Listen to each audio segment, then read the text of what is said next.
Thank you, Abigail. Yes, it rattles the paper. That's very convenient because they're not going to look at me, they're going to hear the rattle.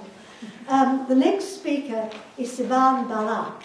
I'm not going to give you any personal introduction to them. They can do as much or as little of that as they wish to tell you. She is the next person in the alphabetical list. Thank you, Sivan. And I'm also the first person in the book because I happen to be in the chapter about Australia, which starts with A, and my surname starts with B, so I'm Barak, so I'm also the first person in the book. But I was just noticing that they've all been writing down notes and preparing, and I haven't done that, but I guess I don't need to because my story is in the book. And being part of the book is pretty much the first time I've been part of any kind of group, a new tribe. Or feeling like I belong to a new tribe, because you kind of feel like you're wandering around lost with all these kind of contradictions and dilemmas and lots of guilt and lots of second thoughts all the time about what you're thinking, what you're feeling, and then you just... I often felt very lost in this process that I went through, not really knowing where to go to get some answers. And where to go to even ask the questions. And I guess being part of this book means that I belong to a new tribe, and that's really a really nice feeling. And I was born in America, and I grew up in Israel, as I did my primary years there, and then I did, my accent is not Israeli, but I can speak like an Israeli if I needed to.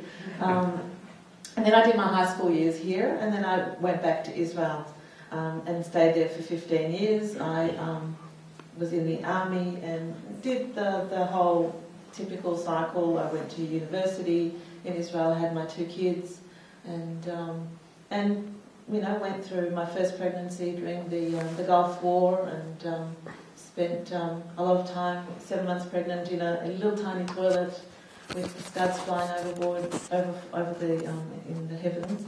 Have had to live through most of the challenges of what it means to be a Jewish person in Israel, with all of the terrible conflict and the terror and the fears and the implications, I guess, of this whole ideology. It was part of my day-to-day life.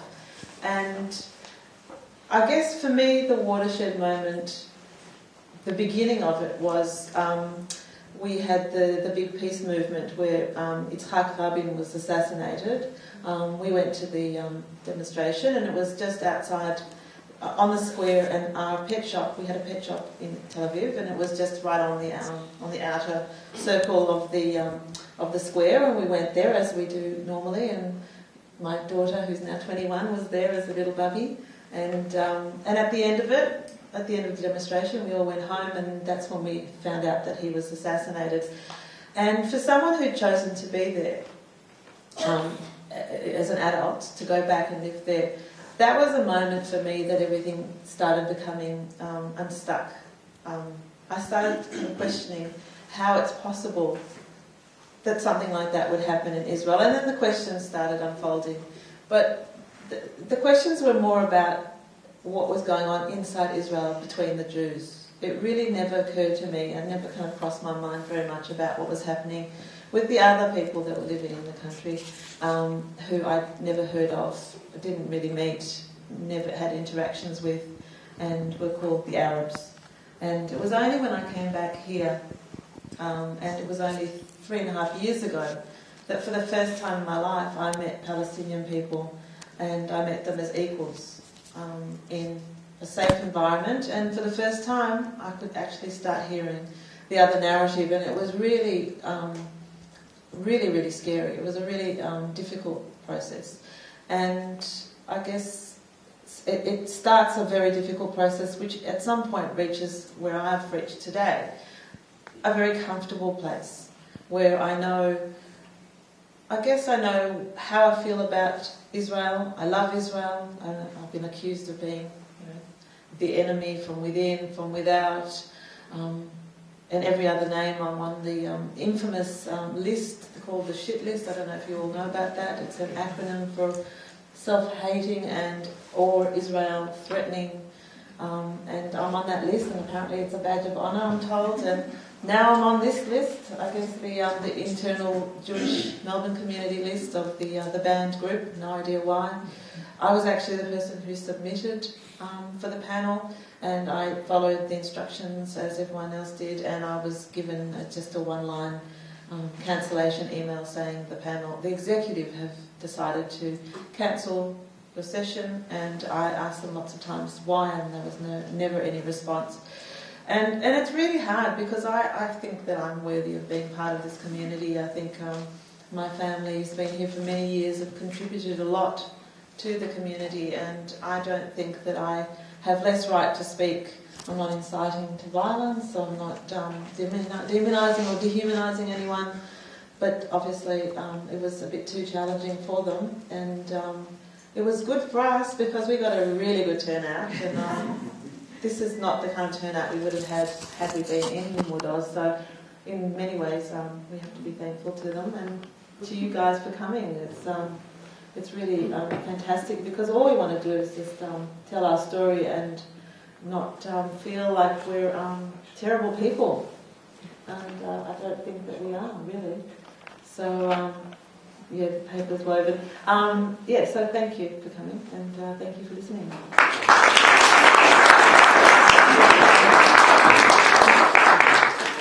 Thank you, Sivan.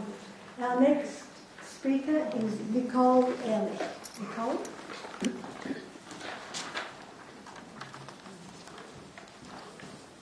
Thank you. Hello, everybody. Thanks for coming this afternoon. You have to go closer. Hello. Yes, that's right.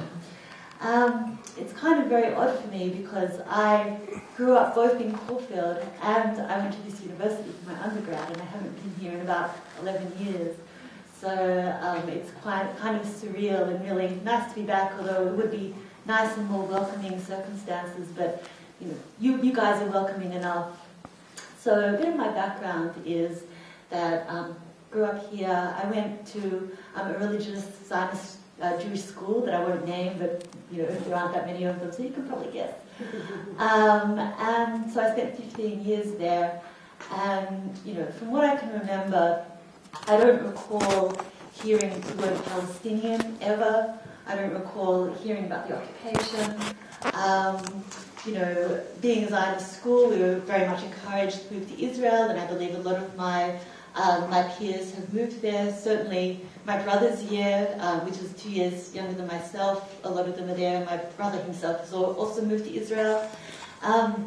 In my teenage years, I didn't think about Israel very much or about what was going on there. I never felt particularly nationalistic, and I don't feel particularly nationalistic as an Australian either.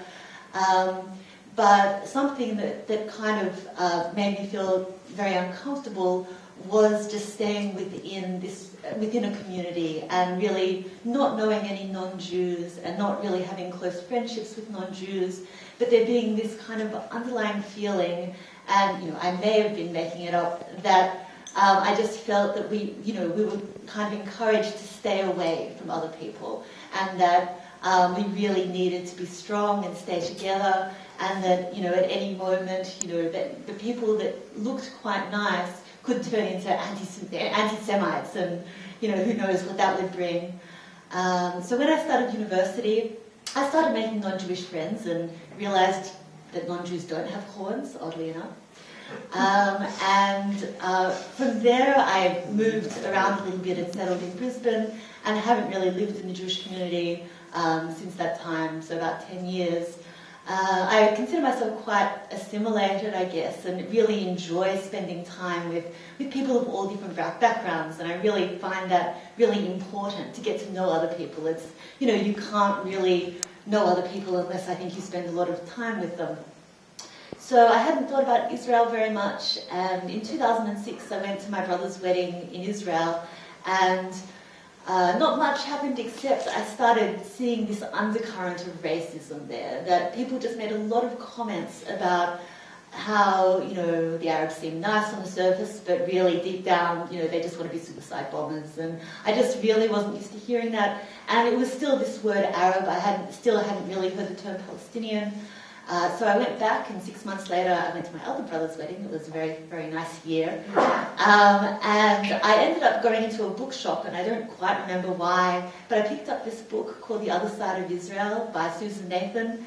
And I really wasn't anticipating what I read. I really thought, okay, there are some flaws, but I still think Israel's a secular democracy that has flaws, just like every other country.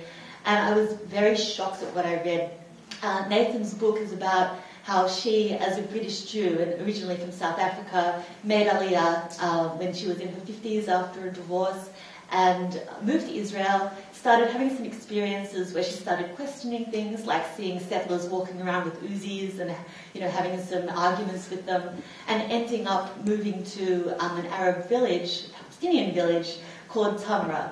And then she started documenting all the systematic discrimination that they faced, including not being able to build anywhere, the housing demolitions, having trouble getting water, students who had done really well not being able to get into university.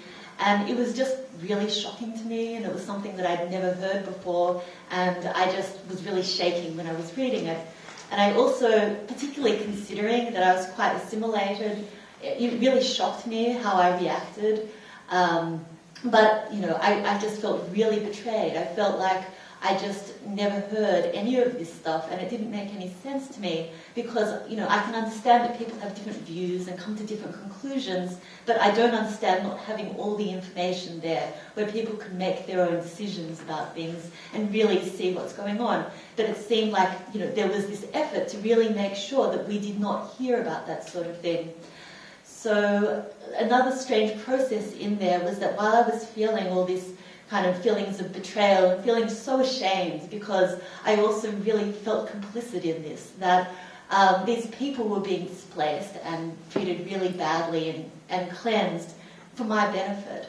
And I particularly felt this. I went on a delegation a few years ago where we went and visited people who had just had their houses demolished a few weeks earlier, in the village, the city of Lid, which is in Israel proper, and just seeing people, just old people, little children running around in the rubble of where their homes were, and it being for no other reason except they were Palestinian, and this going on over and over again, and not knowing about this.